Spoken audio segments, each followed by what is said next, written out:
Welcome to the Chicago Bears Podcast, a presentation of ESPN Chicago, Chicago's home for sports. Here's your host, Pat, the Designer.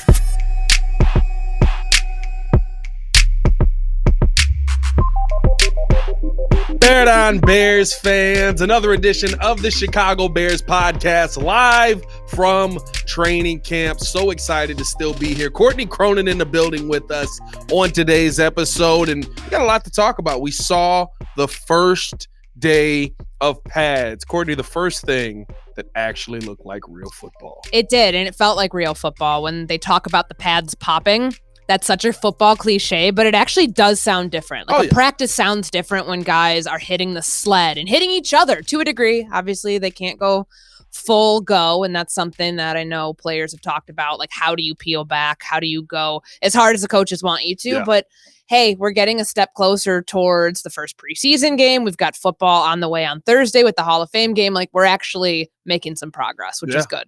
So excited. I mean, there's so much to get to on today's episode because we had a couple of guys go down with injury. Mm-hmm. We saw some really nice plays. Make sure that you guys stick with us through the whole thing, man. We're going to break down what we saw from training camp today, first day of pads. Hit that like button, subscribe to the page. We do talk Bears football 5 days a week. Stop playing with us over here at the Chicago Bears Podcast. Let's jump into this, Courtney. We just getting out of the press conferences.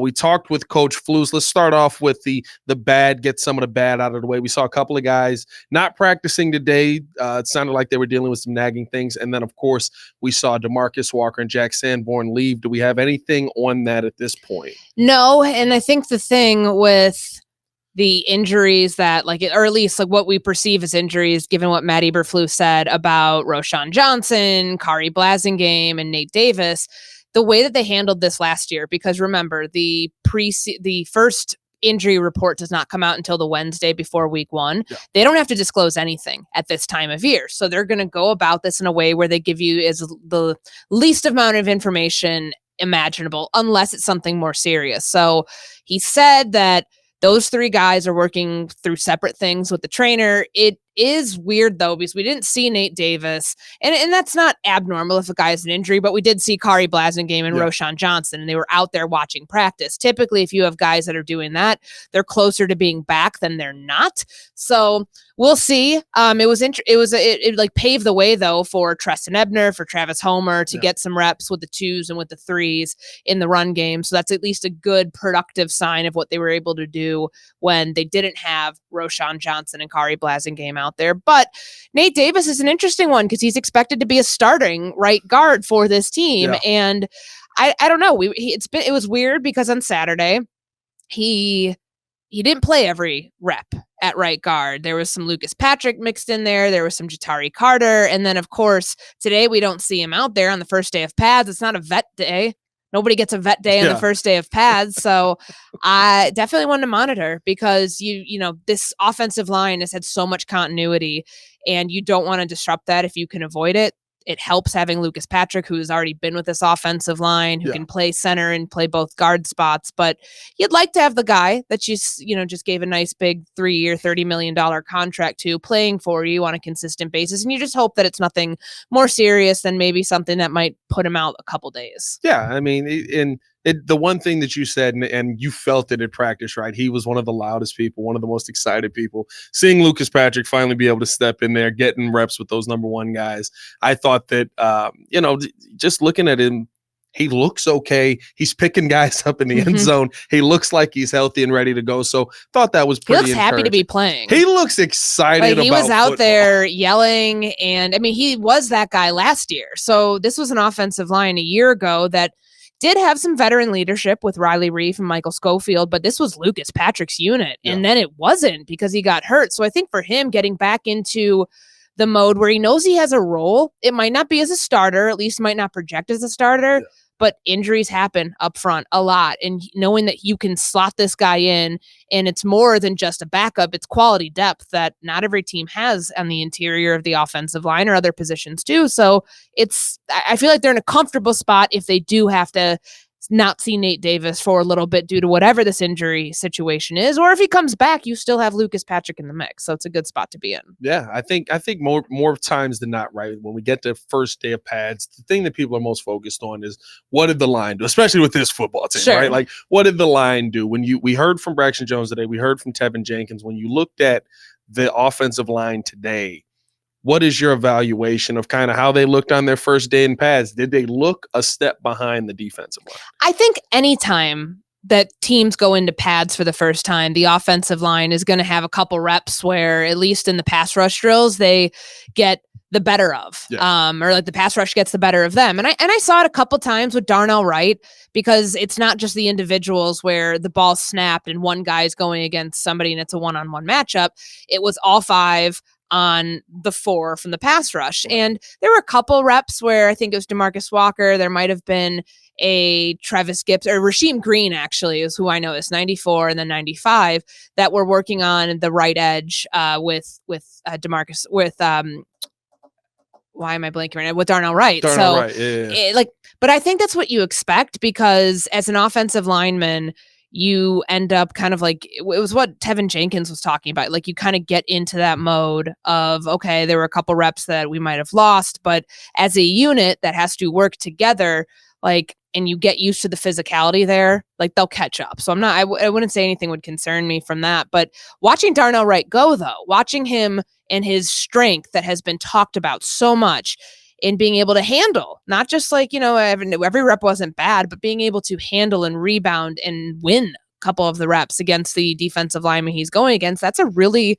impressive thing. And it's something we've heard every single one of his starting offensive line teammates, all 4 of them at some point, have mentioned just like that sheer raw strength, on top of the fact that he came in knowing a lot about playing this position. And now his questions are very like technique specific. Like, that's a really good spot to be in if you are playing alongside him, knowing that your rookie is not just a normal rookie. He's he's 10th overall pick for a reason. Yeah. And that puts the offensive line, I think, in a really good position to be confident with what they're doing in training camp. Oh, 100%. I thought the most interesting thing that we heard today from Tevin was that, when he talked about Darnell Wright, he said, I've never seen anybody be able to recover the way that he has. Like, there's a reason we selected him there.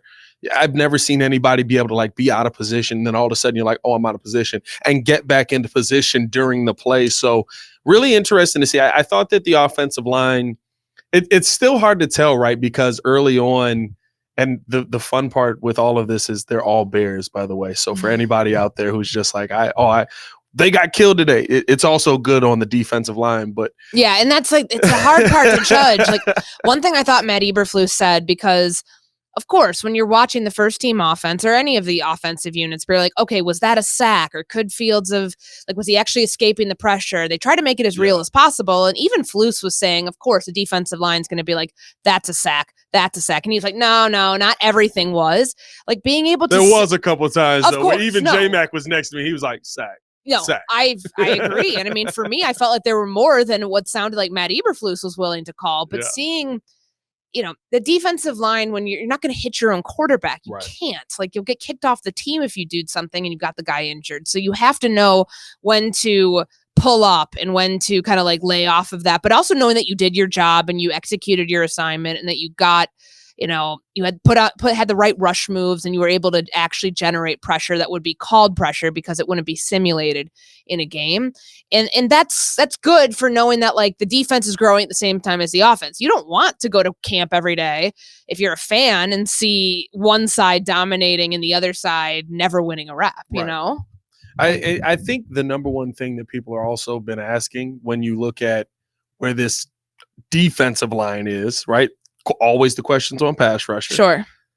But what do the rookies really look like? Because Javon Dexter going from a 2-gap system to a penetrating style. Zach Pickens coming out strong, saying, I want to be a legend out here. What did we see today that really stood out to you from the defensive line and how they attacked? Because I thought they did some really nice things today as well. Yeah, before DeMarcus Walker exited, and we don't know the state of his injury either. Yeah. I know that he and Jack Sanborn, though, did leave after the goal line session during 11 on 11. So it's towards the end of practice, but he was really disruptive. And that's what's consistently been seen from him. They just brought him in here for that very reason. So that's a really good spot for him to be in. I think I keep bringing up his name, Rasheem Green. Yeah. Because you're watching at least how they're going about their rotation. So a lot of times it's DeMarcus Walker on one side of the defensive line, and then Green on the other, and then Gibson and Dominique Robinson on the other. So you're seeing kind of how they're rushing in tandems.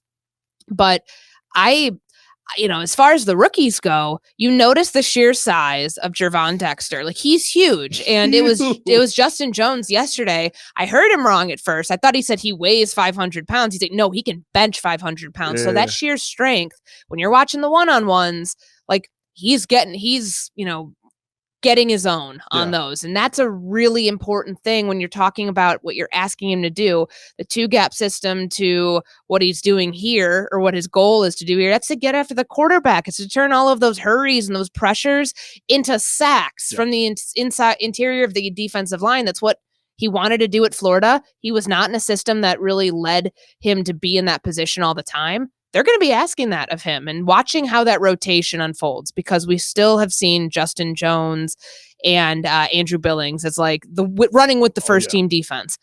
As they get in pads now, Gervon Dexter, Zach Pickens, watching what, those 2 interior defensive linemen, those are kind of interchangeable positions, and watching where they rush from, and then also the rush counts, who's going with the ones, because we're going to start to see, according to Eberflus, more reps for the first team units going forward as we get into camp. So whether it's 5, 6, or 7 in a row, which we saw a little bit of today during 7-on-7, that's going to end up translating to 11 on 11 when you're seeing the first team units, first team offense, first team defense go get their chance, to shine out there. And watching the rookies end up in the mix, that's probably the next step when you think about what are the next things that this team's going to want to look at, check boxes on. And it'll be, okay, can these rookies, can they be part of the first team unit? Can we rotate them in and be confident in what we're seeing from them, that they can actually play a role in this defense early on? The one thing that stood out to me today, and it's the one thing that I think when we asked Khalil Herbert, what's your estimation of your game and different things like that before,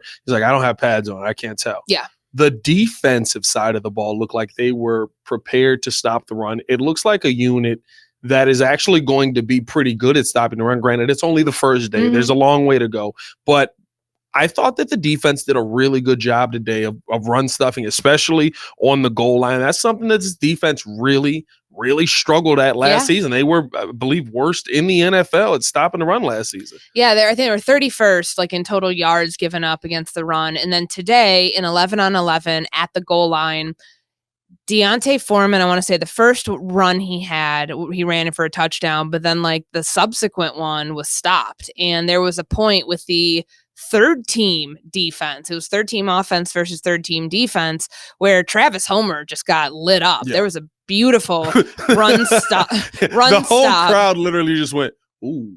And that's a good sign, because you're right. The run defense became so bad at the end of the year, where you had guys that were out of position, guys that were frankly not equipped to be playing and starting in NFL games, and some guys making business decisions of choosing where they wanted to exert their effort against the run. And that resulted in what you saw against Detroit, and just how embarrassing some of those performances, the Dallas game, all the ones in the second half of the season, that they don't want to have replicate themselves again this year. So that's going to be a big emphasis, the run fits, and having portions of practice that are dedicated towards that. Now, of course, even though they are in pads, they're not going to go full go with that all the time, 100%. Just to be able to save their legs and save themselves from injury. But it is an added thing that I would expect being emphasized in the coming days now that the team's finally in pads. And it feels like they're going with their strengths that they know that they have right now. And you saw that accentuated today. So I was excited about that.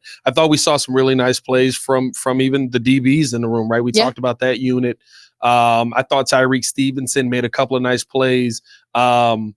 Who's the other rookie? Terrell Smith. That competition's going to be a good one. Made a really nice play, broke on the ball, tipped it in the air. Eddie Jackson comes away with it. Those are the things that are going to turn this defense from the defense we saw last season into, okay, now we're starting to emulate that hits principle. That competition to me is going to be important, not only because of the situation where which one's going to be CB2, but both of them look really, really good.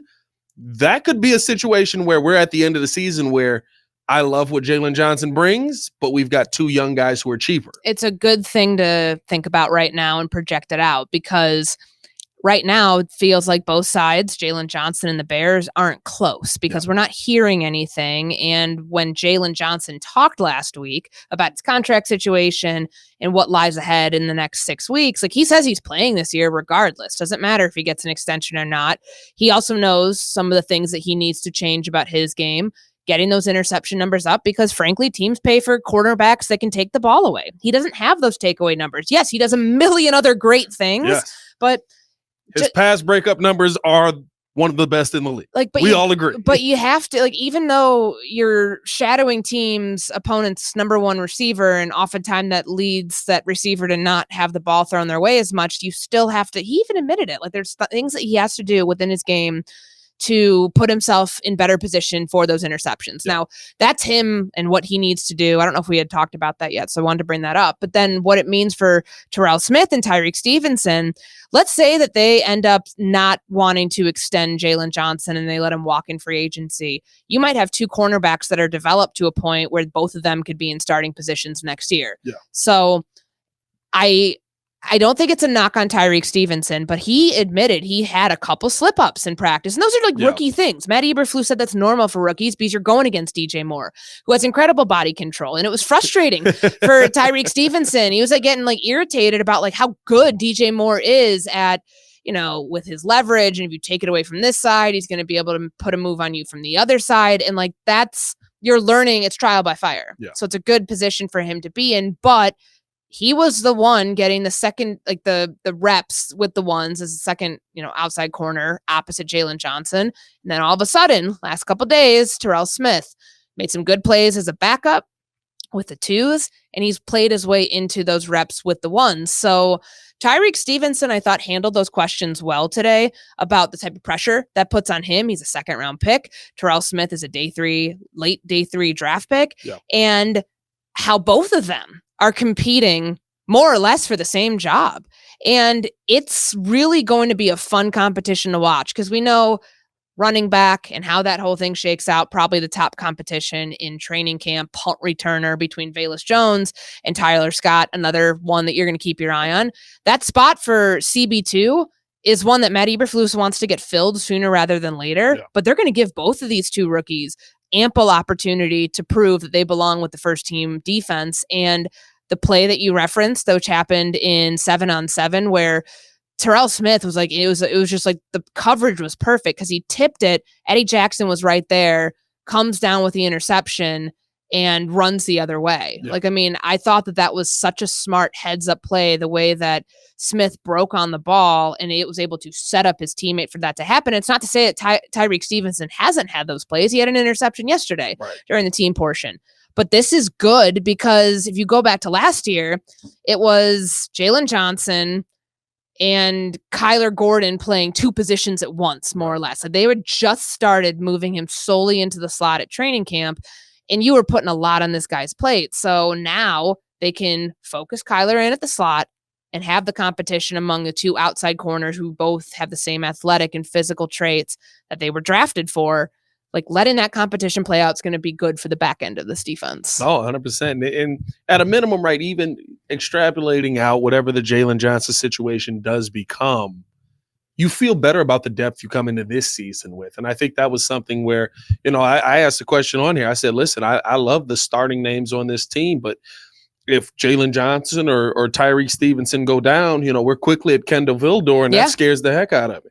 I mean, but I think that now you're seeing that there is more depth in this DB room. And so very excited about that. Plenty more to get to on the Chicago Bears podcast. But we got ad reads out here. We got to pay some bills real quick. So we'll do that. And then on the other side, got to talk about a little bit of more from the 11 on 11. Saw some really interesting plays there. But before I do that, I want to let you guys know this portion of the show is brought to you by Hard Rock Casino in Northern Indiana. You can see Black Veil Bridges and VV on September 28th at Hard Rock Live. Tickets on sale now at Ticketmaster.com. You a fan of Black Veil or? I think we need to go do the pod from there one of these days so we can like actually see what this is. We are out there for the football fest. And see, maybe they can come back. I don't know what their schedule is. Sneak a little podcast in there. I mean, I'm not mad at it. Hey, we got to keep things rolling right along here. Appreciate you guys for tuning in and showing love. Make sure you guys are dropping a bear down in the comments below. Hit that like button, subscribe to the page. 11 on 11s was very, very interesting today. Some of the notes that I thought really stood out. Justin Fields' first play. I mean, you got to start there. Big shock. You got to start there. But big shock his who it best went friend. to. Like, that was such an element that was missing from last year where I can understand. I got this question from a couple Bears fans in my Twitter or X mentions, whatever it's called now. We're from Chicago. We're still calling it the Sears Tower. I know. It's still Twitter. We're not changing it to X. I just don't like the little logo because it reminds me of like the Athletic logo. So I'm like, am I clicking on an Athletic story or am I clicking on like because it's the black with like the outline of the letter? I don't like it. Come back with the bird. I just think it's dumb. But when like the question that was brought up and they do a valid point, like, people don't want this as much as it's exciting to see DJ Moore and Justin Fields. And DJ Moore's a tremendous wide receiver. Like, there's a reason that they gave up draft capital to go get him.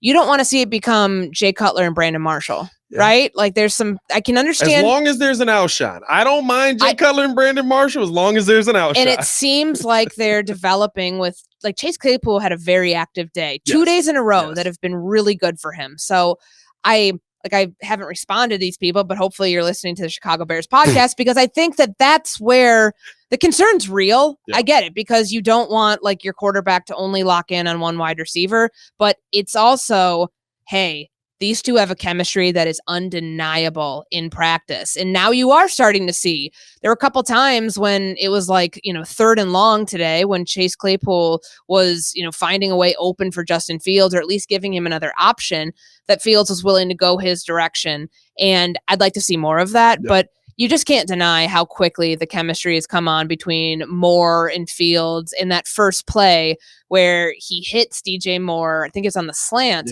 And then you actually got to see the acceleration, because he's running, Eddie Jackson's trailing him and he's going towards the far sideline. And it's like, okay, he put the Jets on. Like, I thought that was one of the coolest things to see because he is so deceptively quick. Watching him do that without even like breaking a sweat, more or less, that's going to be something that they're going to try to utilize to their advantage against defenses. Which credit from where we were at, I couldn't tell if he just slowed down before the end zone, but Eddie caught him. Mm-hmm. I think he did. I gathered. You think he slowed down a little bit? I was like, Eddie caught him. Like, I don't know if he slowed down. He definitely caught up to him, but I don't think that DJ towards the end was going as fast. I think he was going he didn't get a touchdown. He didn't get a touchdown. He stepped out on the side. He's going out of bounds. So I think that might have been some of it, but it was impressive. And I mean, if you've been watching training camp, if you're here every day, seeing that be the first play should come as no surprise because of how much they've been working towards that and working towards the deep passing game. I mean, that wasn't a deep pass, but that should be coming next. Like those big, because we did see that with him and Tyler Scott. When you see those plays, right? Does it remind you of, and I'm going back to your Vikings days now, does it remind you of like when Justin Jefferson showed up, or even how, what kind of weapon there was when Stephon Diggs shows up with Josh Allen? Because when I see it, I'm literally just sitting here going like, I think we not only have a wide receiver combination that feels really good, but that there's a quarterback that's going to be able to consistently to get the ball to him, and they're going to make each other better. I agree with that. The Jefferson thing's weird though, because it was COVID year. It was a COVID summer off season that was truncated. He didn't really do much during that training camp. and he didn't play. Really, he didn't start till week 3. Right away, you saw it. It was like 7 catches for 100+ yards and a touchdown. But that idea that you like how he's made Kirk Cousins look really good, and Kirk Cousins enters. People can argue for Kirk Cousins. Exactly. Like, I think you're going to see some, and Justin is really, Justin Fields is very good on his own, but like when you still have to work through the unknown of, can you take this passing game to the next level? Well, you already have like the other side of it with DJ Moore, who's going to do what he needs to do on his end to hold up the bargain. So it's probably because we saw none of that last year that it looks like, okay, like he actually has somebody that can make him look good and vice versa. It just did not exist anywhere. Even with Mooney in the offense last year, there were still some question marks about, can this guy be a number one? What is this going to yield?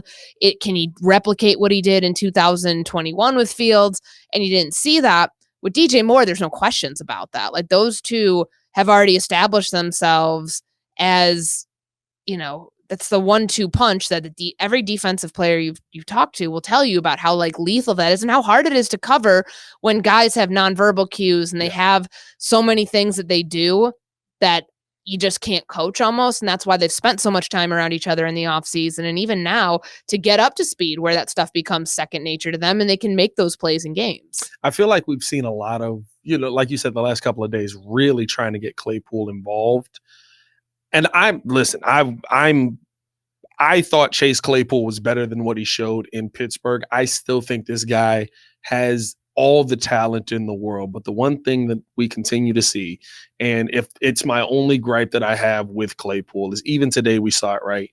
When you throw the ball high, I feel like he's not using his size to his advantage. He came down really hard on his back, trying to catch the ball in his chest. That's when, it looked for a minute like he got dinged up. Yeah. I mean, Fields did throw into triple coverage on that one. It does hurt with that. But even on that, right? Like, if I'm throwing that to very different receivers, DeAndre Hopkins or Justin Jefferson, they're going to use their size to be up over everybody. Chase Claypool, 6'4", 6'5". It kills me every time I see him jump and do one of these to try and like let the ball come into his chest as he falls. He had one that I think he was out of bounds in the back of the end zone. Like the Field threw it to the corner, to the back of the end zone. And that one I was like, oh, is he in? Is he out? Because you couldn't really see where like what the refs were ruling, but it looked like he was out because you didn't on the right side of the field. No, if you're looking. If you're facing the building on the left side of the field. So like the end zone that was furthest away from where I was standing. Okay. He was they called it touchdown. It looked like he was out. He had 1 foot in, and even Jalen Johnson was like, are you kidding me? Like, what are we doing? And I think that was the one where they were celebrating. I'm like, wait a second, he should be out. Yeah. But regardless, that one, I thought, okay, well, body control on that is good, but like, you have to also body control your way in bounds. You know what I mean? And then the other one in the front of the end zone on 3rd down during another team period, I thought he kind of like cradled it in his chest. And that's his go-to. That worries me with ball security. Yeah. Somebody can come punch that thing out or it might pop out. But when you start wondering what his next step is in this offense, high pointing the ball and the body control and his catch radius is probably pretty big. Yeah. So starting to see those things put into action will be what the Bears are hoping for. Yeah, that's if there's any gripe that I'll ever have with him, it's just that, because the guy, listen, he's faster than most people probably think he really is. He can get over the top of DBs.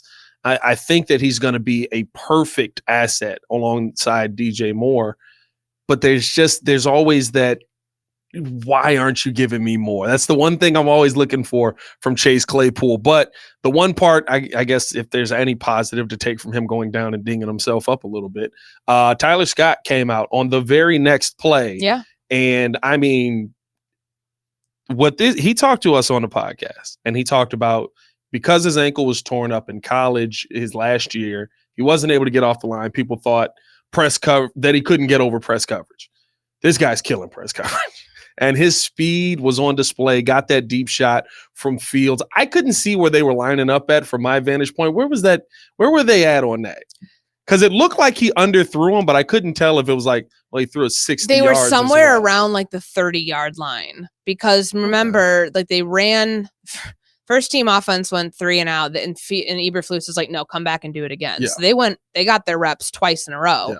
And so it went the Fields to Claypool, and then there was, I think, an incomplete in there. And then the Tyler Scott ends up setting up. There was one more play in between, but that set up the DJ Moore touchdown on 3rd and 5.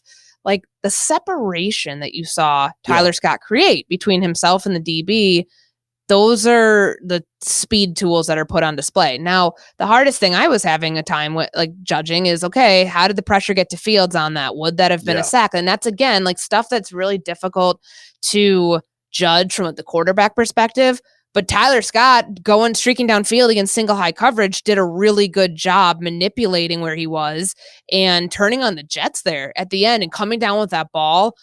Like that's like it may have been underthrown, but being able to get under it and make that play is the reason that he's getting first team reps right now. No, 100%. And he's quickly showing it. And I actually got to ask Flus a question in the press conference. I heard you. I thought I looked over. I'm like, who is that? Oh my God, that's Pat. They were like, last question. Nobody said nothing. I was like, all right, I got a question. Pat. No, I mean, that was a great, you got a great answer out of him too on Tyler Scott. You want to know what was weird? I think he looked at me and he was like, he's never done this before. Gave me like this fatherly smile. I was like, oh, I'm so comforted right now. All right. I feel good about asking this question now. But I thought that, he said something that we've seen from Tyler Scott this entire way, where Flus basically came out and talked about how this guy's not only quickly learning the playbook, but the maturity of him. He can be somebody who we see in there as a number one already. He can be somebody who, not a number one with the first team, I should say. Sure. Because he's got an understanding. And the thing that Flus said that I thought was really key there is he gets it, and when you get it, you can play fast. And we see that with him every time he's on the field. Every move he makes, he's playing fast. He is, and it's still the fact that he has to absorb a playbook that's much bigger than what he had at Cincinnati. When he talked to us about it, it's the same thing that you get from guys who come from spread offenses where, they're not used to getting the play delivered into the huddle and, the play coming in the huddle. They're used to hand signals. They're used to looking at the sidelines, all these checks and these poster boards. Like he's learning it at a pretty quick pace, and that's helping him know, okay, remember when Getsy said last week that there were a couple times his alignment was off, but he was able to make up for it more or less because of his athleticism and his speed.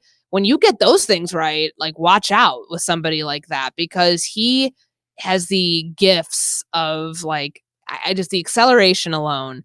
It's different. It definitely, his speed feels different than a DJ Moore speed, but I'm not for him as a stretch the field vertical threat, to carve out a role for yourself this early into training camp to show where you're going to go in this offense and the amount of first team reps he's getting. It didn't take long. No. And that shows you, okay, the guy can learn really fast and he can play at a consistently good level in camp to continue to get that sort of work, because that's probably the role he's going to have as a rookie in this offense. Yeah, I was talking to, even just watching, I was talking to Jason after the play, and his game to me feels like he can use his speed very much like DJ Moore does. Now, it's not the same speed, but it's an accent of what he's doing at the line to get himself. If you give me an inch, I'll be able to take a mile and a half. And I think that that's something that even in training camp, right, in pads, like you said, it's all a simulation. It's never going to be a real game. It is crazy to say that our first preseason game is next Thursday? No, they play on the Saturday against Buffalo. Yeah, but the first one is this Saturday, Thursday. This Thursday is the first one. The Hall of Fame game. We've got craziness. preseason right around the corner, Chicago. It's the football wild. Is here. It is wild. But no, I see his game as something that isn't just that's a training camp game, right? He can do that here, but he's not going to be those are things to me that I could see him being able to do in a real game versus real DBs. No, absolutely. And that's what they want to utilize him for. Because if you watch, the way I always tell people to tell, when they're doing their 53s and everything else, it has to be a collection of what you see on a consistent basis with the personnel that they use. So when we're watching them and they have 3 receivers out there, who's where? Where's Mooney? Where's Claypool? Where's DJ Moore? Where are they being aligned? And you see, okay, those are the 3. That's, more or less their base. If it's 11 personnel, they're utilizing those guys. And then who's coming in next. You're watching him basically be the fourth receiver right now between him and kind of Equanimous St. Brown. Yeah. And so to watch him I don't feel like he's fighting for a roster spot at all. Like at all. He's firmly in the competition for the punt returner job. And I'm really actually very intrigued to see how he and Velus Jones handle that. Feels like Velus is going to have more of this is your specific role. This is all we're going to utilize you for offensively. And that Tyler can come in as the vertical stretch the field speed guy, but also mix in with other personnel as well. Yeah, no. And even, I keep saying it. I got to give credit to Velus for how he's looked in camp. He's had a good camp so far. He has looked leaps and bounds, but I thought when Luke Getsy said it last week, you can kind of tell how he feels about it, right? Like he talked about him just last year, he didn't know where to go. Yeah. And now I think very much like Flu said today about Tyler Scott, he's confident in what the playbook is, second year in it, whether he played well in it or not last season. He's confident about what his role in the playbook is. And every time I don't think I've seen him drop too many passes in training camp to this point. I can't recall.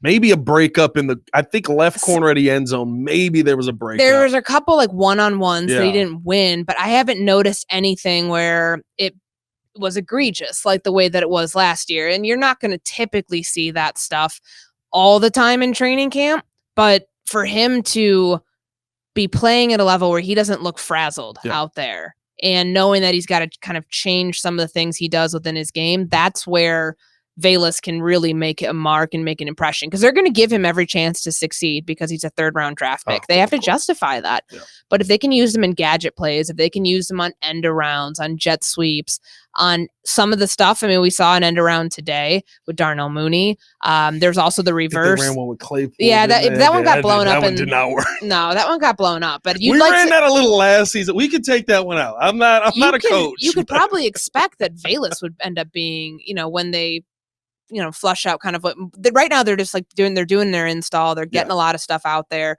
They don't have time to do what they're doing now in season.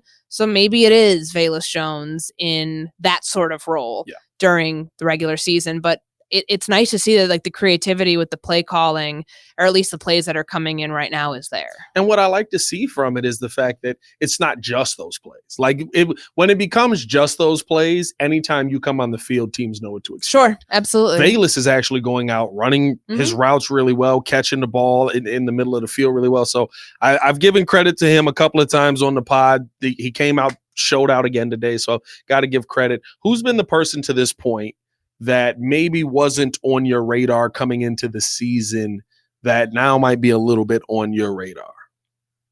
Honestly, it's probably Terrell Smith, but I can give you a different answer because for him, like, he was a draft pick. Yeah.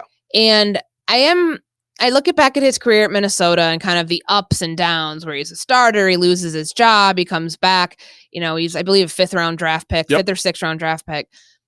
It's like, why was that? Now you're going to start to see, okay, he's like put all that behind him. He's getting work in with the ones. That's, a sign of somebody who NFL teams and their scouting department looked at and said, no, we can tap into something here. If we, maybe a different sort of scheme, maybe that fits his skill set better.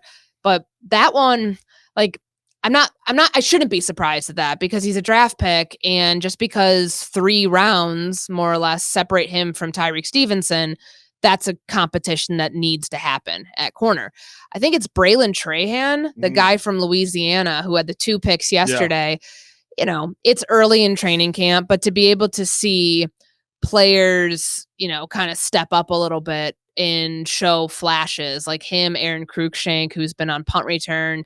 He missed a wide open ball today, I think with the third team offense, but it's him, Tyler Scott, and Velus Jones, like 3 guys right back there, like working back there for a punt returner role. Maybe he doesn't end up getting that job, but maybe he can play his way into a special teams role. Maybe he can play his way into, the practice squad. Having those guys around is never a bad thing. And then, like, I guess I say like those 2, and then probably Simba Webster. I mean, we've been saying this now for a couple years, though. He's Flus's guy, and he is such a productive player in training camp. Sometimes you like Doug Kramer is a training camp, or no, excuse me, Dieter Eisland. Dieter Eisland's like a training camp phenom. Yeah. We see that every year, and he'll make the practice squad, but it's it's those type of players that are fun to watch, like kind of like flash in the month of July and He's August. our new Graverman. Not Graverman. What was his name? Daniel. I went baseball on that. Good Lord. And we can trade him. Sorry, White Sox. Just everybody. Just get rid of everybody in the room. Who was the practice squad guy? Daniel. We used to call him in Minnesota. We would call them Mr. Mankato. We would give out an award for it. The guy who like you don't expect to make the roster. Adam Thielen was actually a Mr. Mankato candidate. Okay. So this was it pains me to say we don't have the same sort of competition here where we have.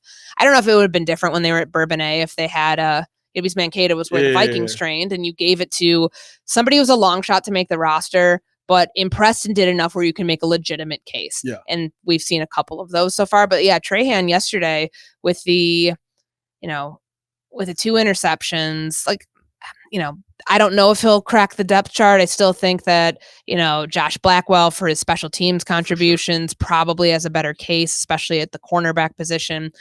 But he was somebody I didn't expect. Like I expect Deontay Foreman. Yeah. I expect Noah Sewell, players that came in this offseason, whether free agency or the draft, to be able to come in and carve out roles while they may not be like the number one person at their position. And Foreman and Herbert have looked really good so far. But it's nice to see the guys who can flash, and hopefully if they can do it on a more consistent basis than just one practice, that they'll make something out of that. Yeah, we'll see, man. We got a lot of practice left. Yes, months. I mean, months. That is the thing. It's like, oh, it's just today's training August camp. 1st, and the first game September 11th.